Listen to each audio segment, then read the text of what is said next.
Amen. Thank you. Thank you. If you will, just lift your feet and help me thank God for seeing another day.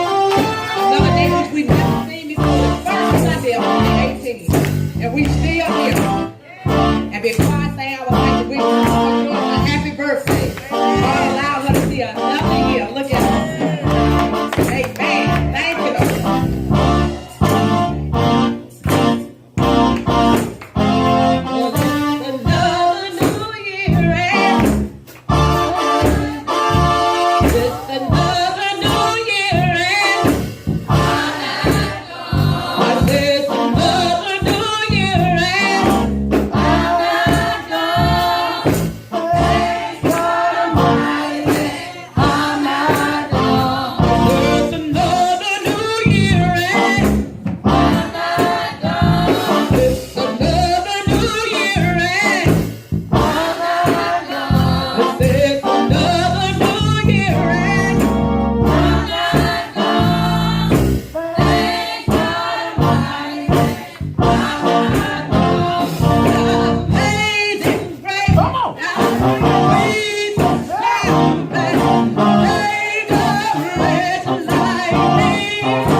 Gospel as recorded by John.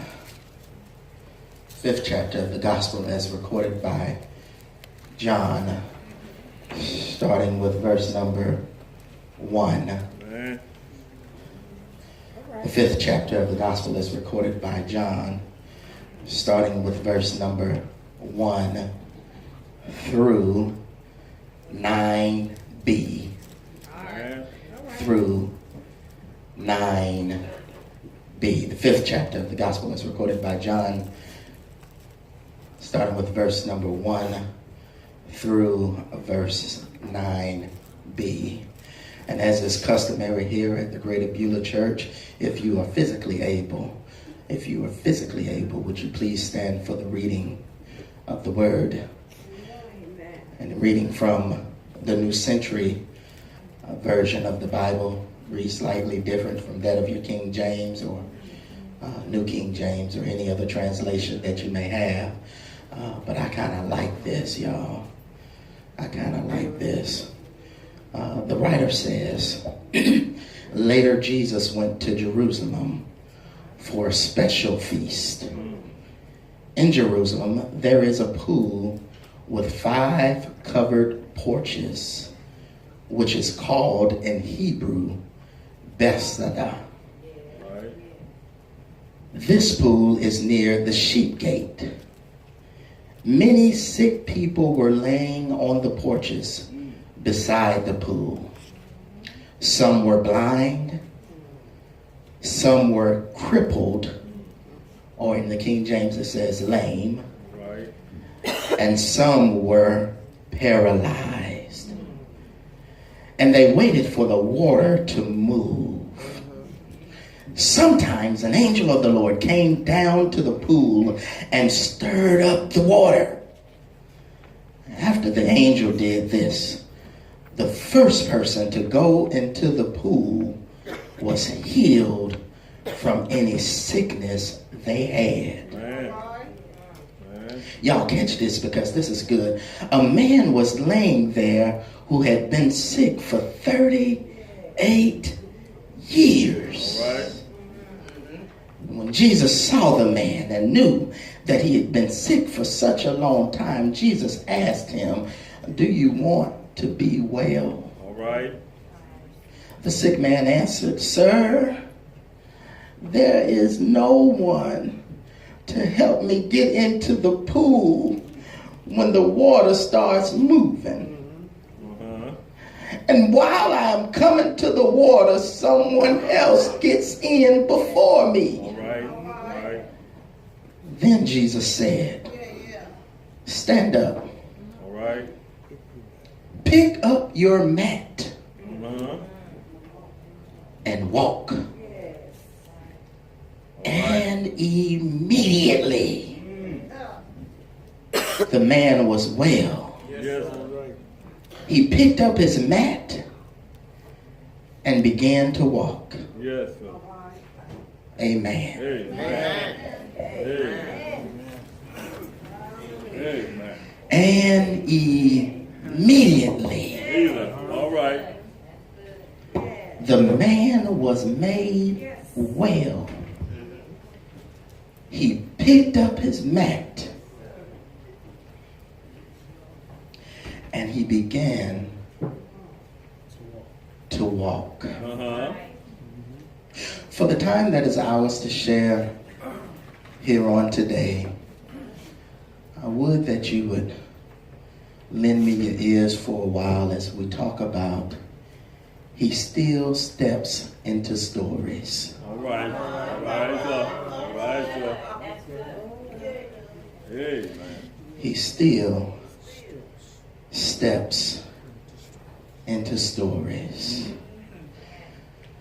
My brothers and my sisters, in case you did not have the privilege to be with us on our New Year's Eve service as we celebrated here at the Greater Beulah Church, we discovered one particular thing about the number 18 that I think that the entire church family should know.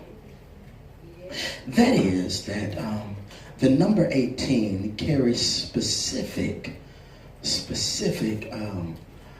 meaning within biblical times, because a lot of times when an individual had been sick for 18 years, it was in the 18th year that the Lord healed them.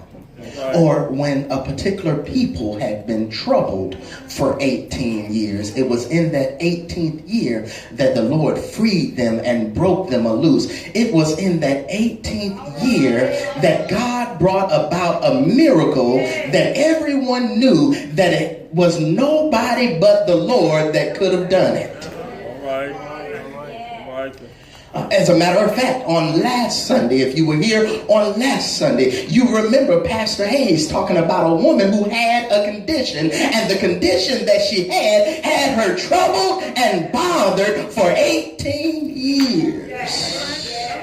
But it was in that 18th year that she bumped into the Lord. And when she bumped into the Lord, it was in that 18th year that the Lord said to her, today you shall be healed. All right.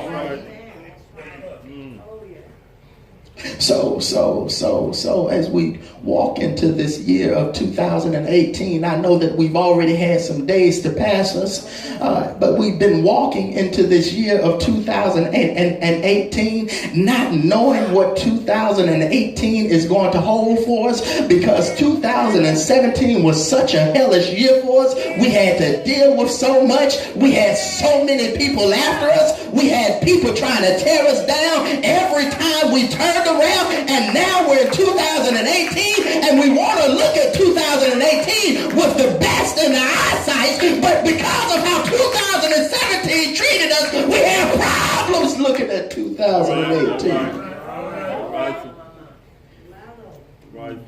Am I going to have to go through the same thing All right. Yeah.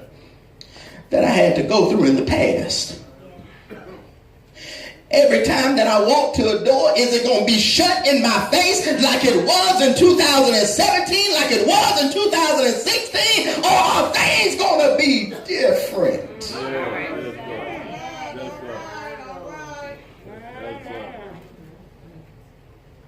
I don't know, nor can I claim to know all that 2018 will hold for us. But there is one thing that I do know. And that is that the Lord still steps into stories. If you don't believe me, travel with me to John's Gospel, chapter number 5. All right.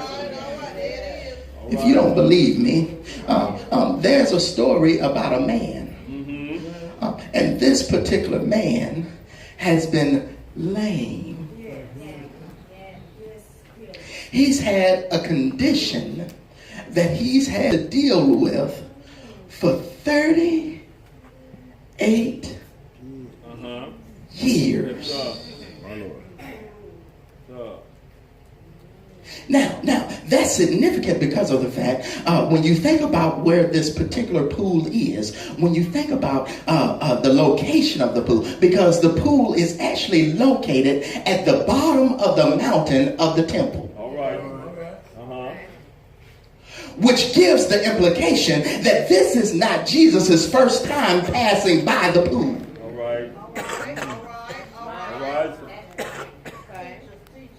This is not Jesus' first time seeing the man who had been there for now 38 years. And now this is the start of Jesus' ministry. So we know that Jesus has to be at least 31 years old. All right.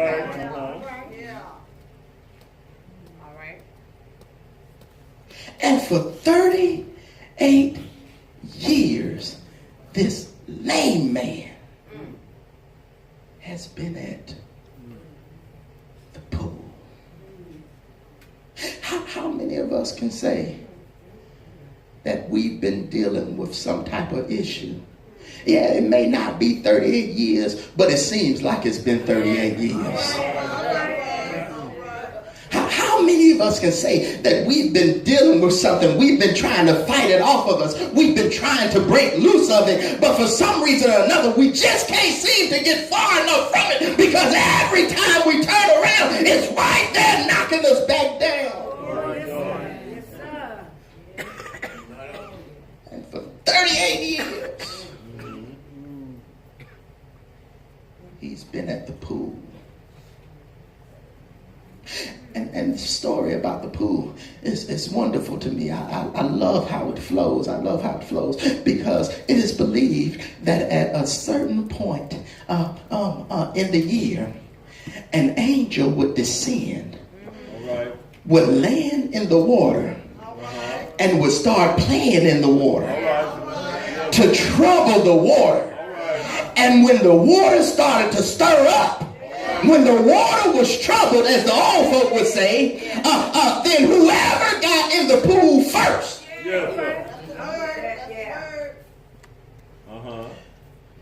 they were instantly cured. I love how that goes. I love how that goes. Because to think about the fact that an angel would come down and would play in the water, and then whoever got into the water would instantaneously be made whole, would be healed. They would be cured of whatever ailment they had. But on this one particular day, here comes Jesus stepping into this man's story. And if you know anything about Jesus, you know Jesus had a reputation of stepping into folks' story.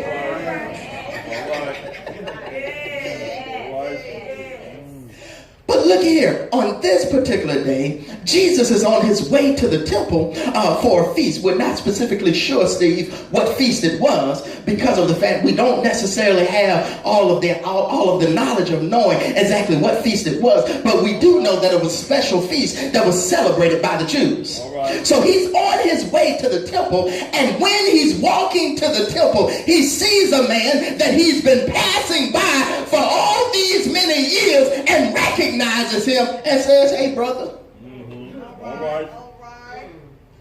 Can I McCall and Isaac if y'all don't mind? Hey there, brother. Man, look at here. I've been coming to this temple all this time. And every time I see you still right here in the same place. What's wrong with you, man? Why you ain't got in the water yet and got here? And y'all heard the story. The man starts to make excuses. Well, every time that I try to get there, I can't get there. Somebody gets there before me, and I ain't got nobody that can help me into the water. And Jesus says, well, look, simply, hey, look, today is your day. I know the angel hasn't come down and started playing in the water for you to get in and be healed, but I'm right here. Today is your day. Do you want to be healed?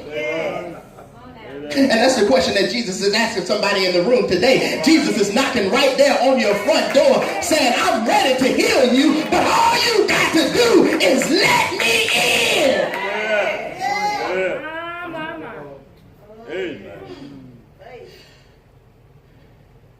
Man says, yeah, I want to be healed. I want to be cured. And Jesus says, well, get up.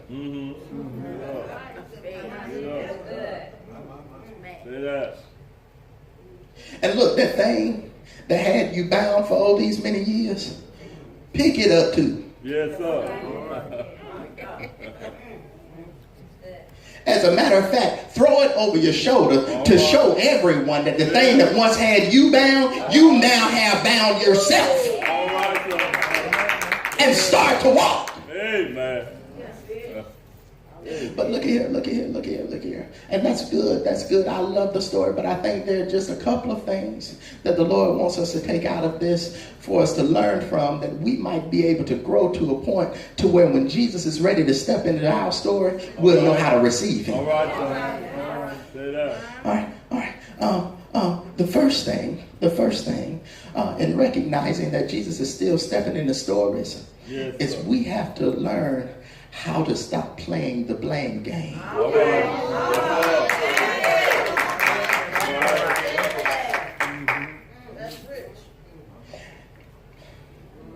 All right, sir. And church folk. All right.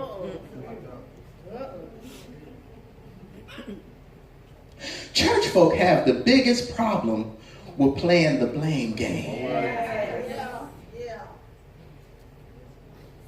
If you don't believe me, hang out in church long enough.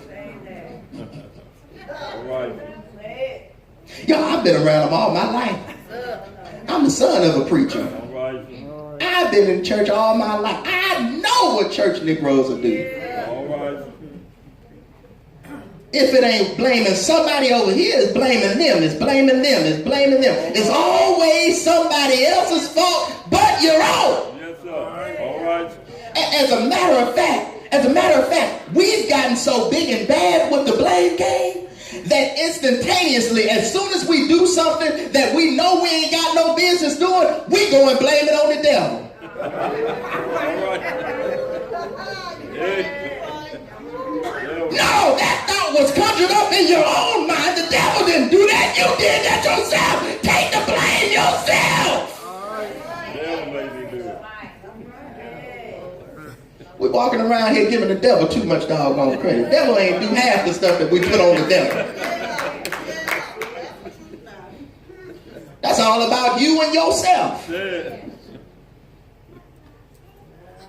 But we have got to stop playing the blame game. We've got to stop making the excuse that it's because of another individual that we failed at doing something. It's because of another individual that we did not do what the Lord was calling us to do. It's because of another individual. We got people in the church right now today who will say at the drop of a dime, well, the reason that I don't serve on this particular ministry, or the reason that I don't do this or I don't do that, is because of this other individual.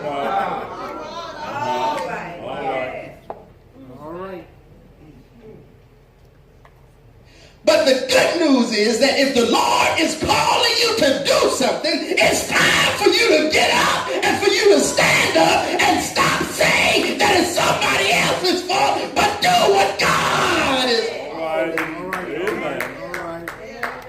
Amen. Yeah. Man, you got a beautiful voice. Why you don't sing in the choir? Well, it's because of...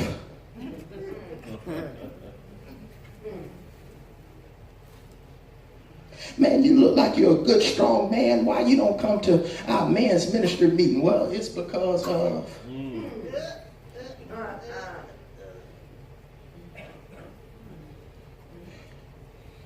Look here. All throughout life, there are going to be blocks placed in your way that will cause you to stumble. It's your choice to choose whether you stumble over the block or whether you pick your foot up and cross over the block. Amen. That's it. Amen. The man says, I've been here 38 years, and every time an angel comes down to play in the water, somebody else gets there before me. And the reason that somebody else gets there before me is because I ain't got nobody. Yeah. Yeah. To help me into the water. And that's the second part of it. That's the second part of it, because we got to stop playing the blame game, blaming it on other folks. But then we also have to recognize and realize that you ain't got to have everybody's help. Say that. All right. All right. All right. All right, sir. Look, if you are walking in the way of righteousness, if you are walking in the way of godliness, if you are trying to be the best you that you can be in order to please yourself and your God, then recognize that along the way, you aren't going to find too many folk that will walk with you. All right. Hey. All right. Sometimes along the way, you will find yourself walking all by yourself. But I like what the writer of Footprint says, because the writer of Footprint says that it's in those moments when I'm walking by myself and I know that I've started to get weary, I've started to get tired, I've been ready to throw in the towel and to give up, but the Lord steps right in, and instead of just seeing my footprints, I see another set of footprints, and I know it's the Lord. All right. Amen. Thank you, Lord. Thank you, Lord. Say that. But he says, I ain't got nobody to help me. Mm-hmm. Look here. If the Lord called you to do something specifically, he didn't call somebody else to do it with you. Oh, my. All right. All right.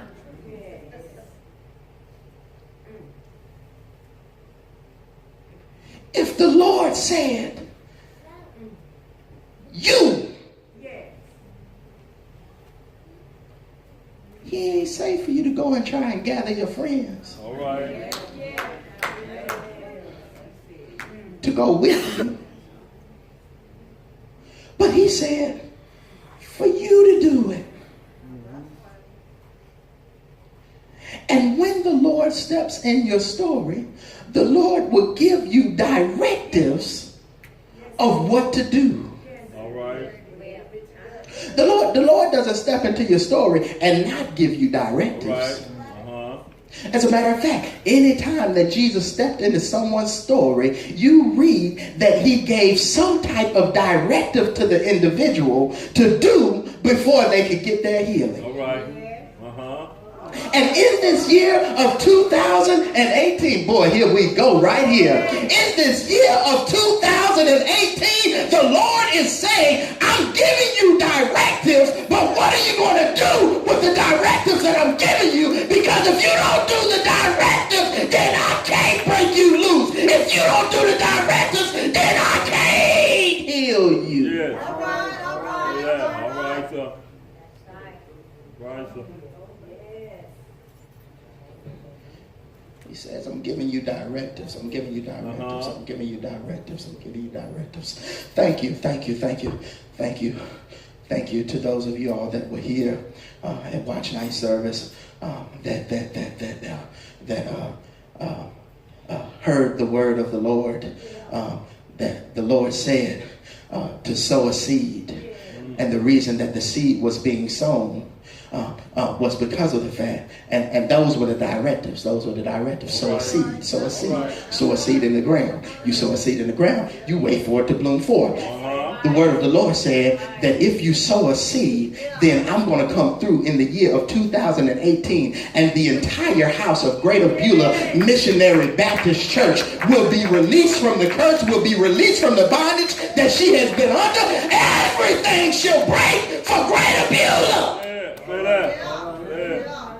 So thank you to those of you all that heard the word of the Lord and moved upon the directives. And even right now, the word of the Lord is speaking to you individually right there where you're sitting. And the Lord is saying, I want to do something special in your life. But until I can do it, you've got to do something for me.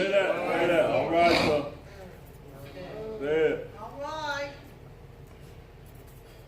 He says, and I got to get out of this thing, you all. He said, all right. Because I know you've been here 38 years. All right. And because I know that you playing the blame game. And that you accusing other folk of not being with you to help you. Yeah. I'm going to do something special for you. All right, sir. He said, do you want to be healed? All right. Do you want to be? Yeah. Because a lot of times for us, we could have been in a condition for so long that it actually broke our spirits. And when it breaks our spirits, then we have no desire to get the healing that we need. The only thing that we know and that we're accustomed to is where we are. So we want to stay right where we are. And Jesus had to make sure that his spirit had not been broken. Hey man, do you want to be healed? Yeah, all right. All right. Is your spirit broken? Or are you insane mind? Yeah. Man said, yes. All right.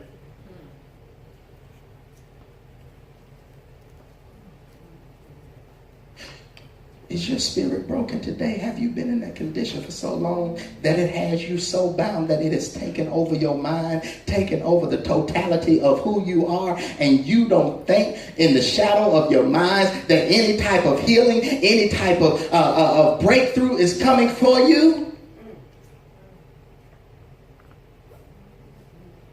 If by chance your spirit has been broken, today is a good day to get your spirit right with the Lord. It's a good day because the Lord is going to come through. And when he knocks on your door and says, do you want to be healed? You've got to be able to answer his question with an absolutely, yes, Lord, I want to be healed. Yes, Lord, I want you to release me from whatever has me bound. He says, okay, all right.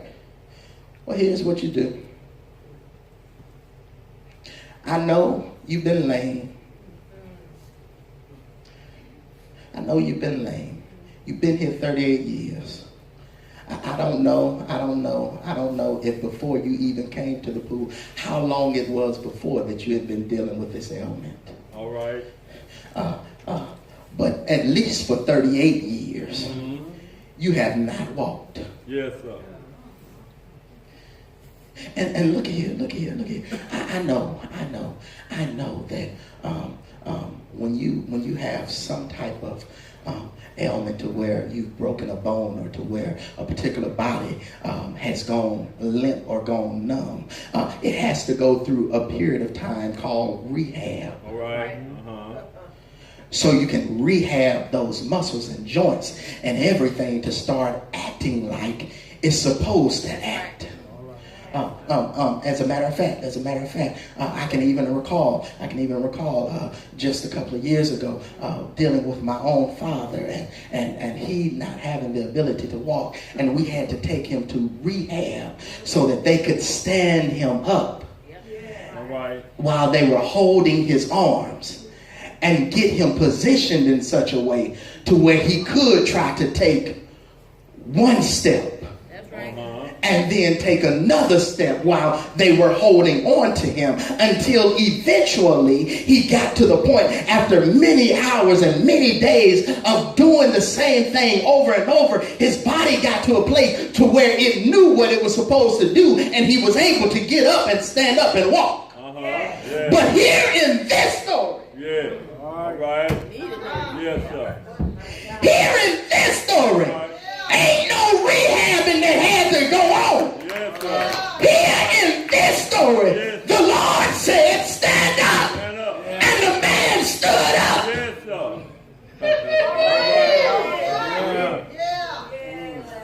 And that's good news for somebody in here today. Because you can't go through a rehab stage of your life. You can't go through a period to where God has to take you and help you get to a place to where your body starts to act like it's supposed to act. But the Lord says, what I'm going to do for you, I'm going to do instantly. All right. Amen. And look at why he does it instantly. Can I show you why he does it instantly? Can I show you why he does it instantly? He does it instantly because if you continue to read and you know the story well enough, you know that this is the Sabbath day. Yes, sir. All right. Amen. And by fact, this is the Sabbath day.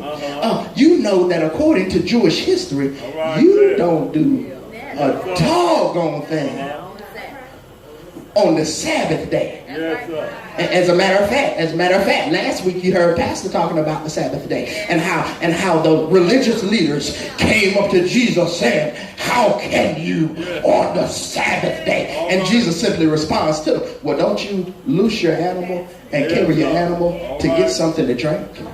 All right. Do you think more of your animal than you do of an actual individual? All right. He says, I did it instantly because it's the Sabbath day and because I know who's in the temple. Yes, sir. Yes, sir. The temple ain't empty. All right. But the temple is full of folk that's there for a feast. All All right. Yes. And the reason that I'm healing you instantly is so that you can get up and you can walk into the temple. All right, sir. And when you walk into the temple, somebody will notice, hey, you're the same man that used to be at the pool for 38 years. Amen. Amen. And God is saying today, I'm ready to do something instantly in your life. All right. I'm ready. I'm ready to step into your story. Yes, sir. The place where you are that you thought no one could understand, and you thought no one could hold you and love on you and caress you and remind you that I still care. I'm ready to step into your story and do all of those things. Amen. I'm ready. I'm ready to step into your story. And not just step into your story, but I'm going to heal you instantly. I'm ready to break the bondage. I'm ready to deliver you from the curse. I'm ready. Look. Your family, generation upon generation upon generation has been dealing with the same issue, with the same thing. And you've been going through this cycle of generational curses. I'm ready to break the generational curse off of your family. Yes. Yes. I'm ready to release you. Yes.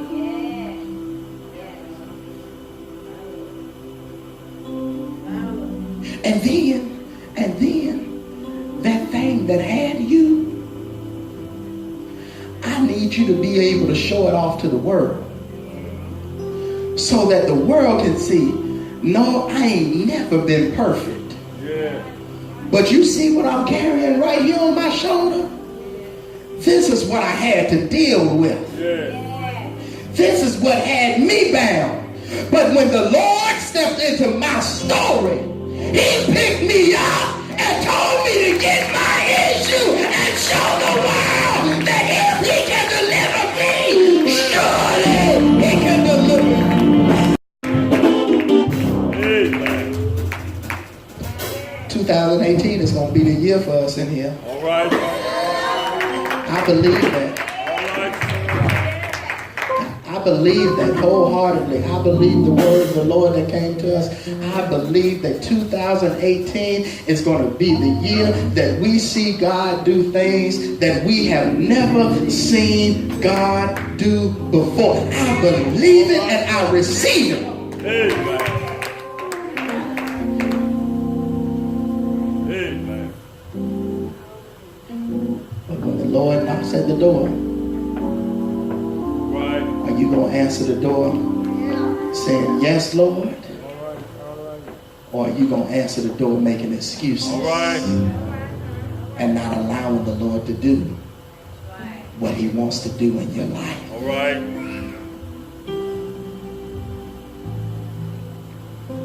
That's why you heard the praise team singing, I can't go back.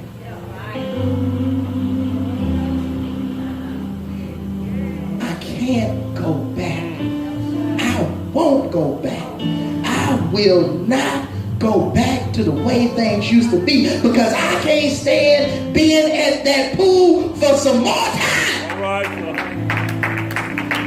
All right. Since the Lord has came through and has delivered me and has freed me, I've got to move forward. I've got to press on. And here at Greater Beulah on this Sunday morning, the first Sunday in the year of 2018, the Lord is saying, I'm ready for you to move forward. Come on and take a step forward. If you take a step forward, I will walk. All right.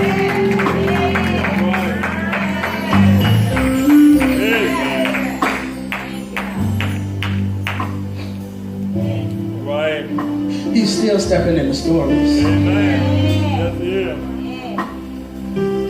He didn't just step into stories in biblical days,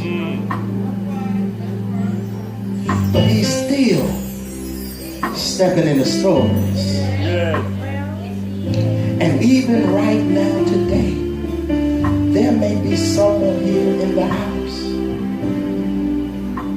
that the Lord is stepping into your story.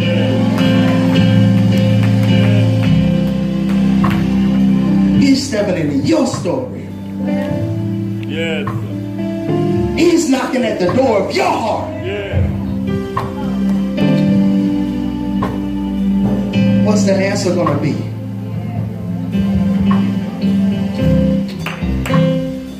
What's the answer going to be?